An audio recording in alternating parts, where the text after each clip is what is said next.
जय माता दी, जय महाकाल। मैं राजगुरु जी महाविद्या आश्रम में आप सभी का स्वागत करता हूं। आज मैं आप लोगों से बात करूंगा यौन पूजा और किस लिए।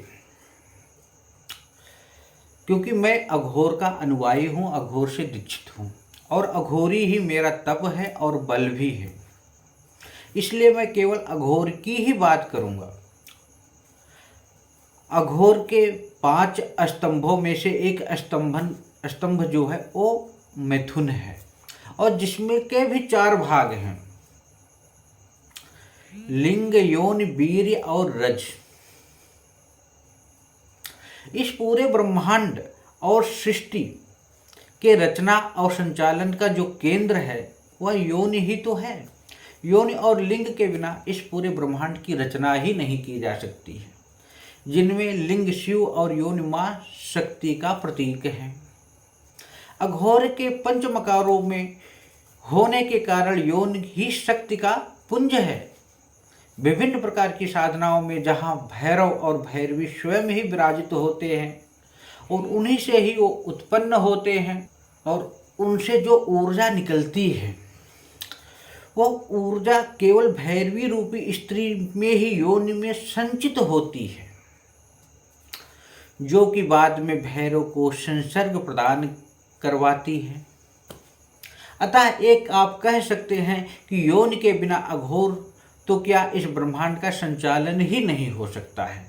उसके बिना इस ब्रह्मांड का कोई अस्तित्व ही नहीं है। आज के ज़माने में स्त्री को केवल शरीर की भोग की वस्तु बना दिया गया है, जबकि उसमें निहित जो असली ऊर्जा पुंज को भुला दिया गया है, जिनको कि कुंडलिनी भी कहा गया है, जो कुंडलिनी का स्वरूप है, जिसमें आधार चक्र, मूलाधार चक्र, अनाहत चक्र, विशुद्धार चक्र, मणि चक्र, चक्षु चक्र, शून्य चक्र जो उसका स्वरूप है, जिनको कुंडलिनी का नाम दिया गया है। कर्म योनि में और हमारे शरीर में यह शक्ति कुंडलिनी के रूप में ही तो आश्रित है, जिससे जागृत किए बिना कोई भी साधक या कोई भी महामानव आगे नहीं बढ़ सकता, क्योंकि यही जो है मार्ग के वो प्रशस्त करती हैं। तंत्र शास्त्र में ही स्त्री को आदि माँ शक्ति के रूप में देखा जाता है और उसकी देह पूजा में माँ कामाख्या के रूप में उसकी पूजा की जाती है। क्योंकि अगर स्त्री को भोग की वस्तु ना समझी जाए तो उसी को भैरवी के रूप में साधक के साधना में आप माँ आदिशक्ति के आशीर्वाद के पात्र बन सकते हैं। क्योंकि ब्रह्मा, वैष्णवी और रौद्र यह तीनों शक्तियाँ एक विशेष त्रिकोण के रूप में योनि का रूप बनाती हैं, या इनको योनि कहा जाता है, या इन्हें योनि रूपा भी कहा जाता है। और इन शक्तियों की पूजा योनि पीठ, जिसके बाएं कोण में ज्ञान शक्ति, दाएं कोण में इच्छा शक्ति और जब सबसे नीचे वाला जो कोण है में क्रिया शक्ति स्थापित है। और योग में इसे जो कुंडलिनी की शक्ति का केंद्र माना गया है, स्त्री को ही पुरुष का भाग्य तक कहा गया है वेदों में।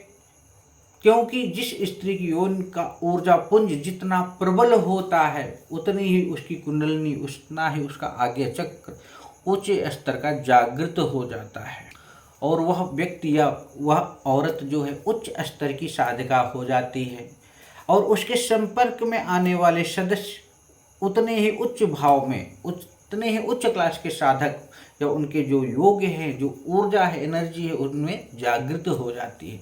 क्यों होती है योनि की पूजा? योनि पूजा के द्वारा मिलने वाले फलों का जो लेखन अगर मैं करूं या उसको आप लोगों को बताऊं तो मैं यह नहीं कह पाऊंगा कि इससे क्या क्या होता है। इससे अनंत चीज़ें संपन्न होती है साधक के जीवन में। पहला, अघोर में की जाने वाली क्रियाओं जिनमें स्तंभन, मारण, उच्चाटन, वशीकरण आदि का सटीक असर करने और उनकी काट दोनों में ही यौन पूजा का अत्यधिक महत्व है। किसी भी प्रकार के कीलन के भेद में यौन पूजा का प्रथम स्थान है। कुंडलिनी जागृत करने में योनि पूजा का प्रथम स्थान है। विभिन्न साधना और तांत्रिक क्रियाओं के फल प्राप्त में योनि पूजा का अद्भुत योगदान है। उच्च कोटि की सिद्धियों की प्राप्ति में योनि पूजा ही सहायक होती है या कुंडलिनी को जागृत करती है। सूक्ष्म शरीर के संचालन और उच्च कोटि में भी योनि पूजा ही प्रथम क्रिया या तंत्र क्रिया में सामने परिलक्षित होती, जिसे आप भैरवी साधना कहते हैं। अपने व्यवसाय, परिवार या समाज में प्रसिद्धि या स्वयं को उच्च स्तर का साधक या महामानव बनाने में भी योनि साधना का ही मेन हाथ या उसकी ही क्रिया को संपन्न किया जाता है।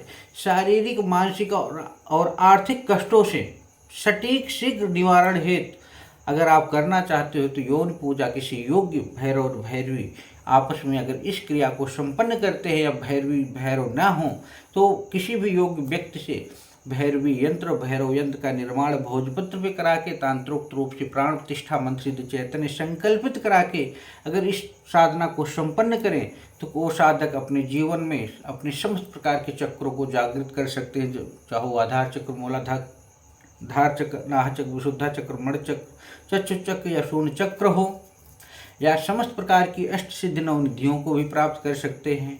उस ध्यान से समाधि में लीन हो सकते हैं। तंत्र जगत की जो अद्भुत साधनाएं हैं, जो वायु गमन है, पर काया प्रवेश है, जल गमन है, आसुरी विद्या है या खेचरी मुद्रा है, इनमें उच्च स्तर की सिद्धियों को प्राप्त कर सकते हैं। और उसके बहुत से कारण हैं जिनको गुप्त रखना बहुत आवश्यक है, क्योंकि ऐसी साधनाएं, ऐसी दीक्षाएं या ऐसे प्रयोग किसी योग्य साधक और साधिका को बताना ही उत्तम होता है। कि अगर आप लोग भी इस प्रकार की साधनाएं संपन्न करना चाहते हैं तो आप हमसे या हमारे महाविद्या आश्रम से संपर्क कर सकते हैं या अपने आसपास किसी योग्य गुरु से भी संपर्क कर सकते हैं।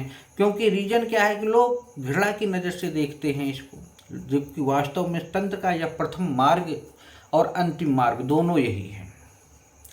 तो इसी के साथ मैं आप लोगों से यही कहूँगा कि आप लोगों को कोई दिक्कत हो, परेशानी हो, कोई साधना से संबंधित जिज्ञासा हो तो आप मुझसे फ़ोन पे, मैसेज पे संपर्क कर सकते हैं, जानकारी प्राप्त कर सकते हैं। जानकारी और दीक्षा हमारे यहाँ फ्री ऑफ कास्ट दी जाती है, निःशुल्क, किसी प्रकार का कोई चार्ज या शुल्क नहीं लिया जाता है। तो इसी तरह आप लोग हमारे महाविद्या आश्रम चैनल को लाइक करें, शेयर करें, सब्सक्राइब करें। जय माता दी, जय महाकाल।